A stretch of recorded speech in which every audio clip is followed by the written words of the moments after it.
Hello guys! Welcome back to our channel. So for this time, tuturuan ko kayo kung paano tanggalin ang watermark sa ating TikTok.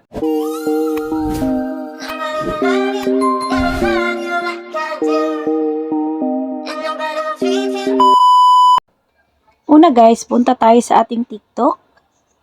Pumili tayo ng video na gusto mong i-download para makuha ang watermark. So, ito yung sa akin, guys. So, yan. I-click natin yung 3 dots at copy link.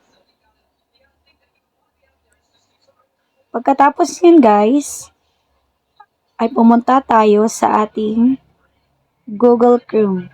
Dito, guys, i-type natin ang TikTok downloader. Makikita nyo si sstik.io yung link ko, guys. So, i-click nyo yan siya. At yan ang lalabas, TikTok downloader.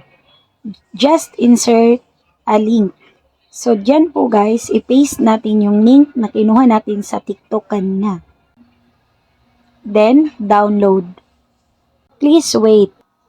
Then, click without watermark. Makikita nyo sa taas guys. So, kapag ganyan guys, lalo na sa Google Chrome, maraming talagang dyang ads. So, baliwalain na natin yan kasi po kung i-click natin yan, hindi continue yung pag-download. Sa itaas guys, may downloading file.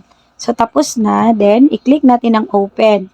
Diyan sa ating media, nandiyan na ibig sabihin na download na yung ating dinownload na walang watermark.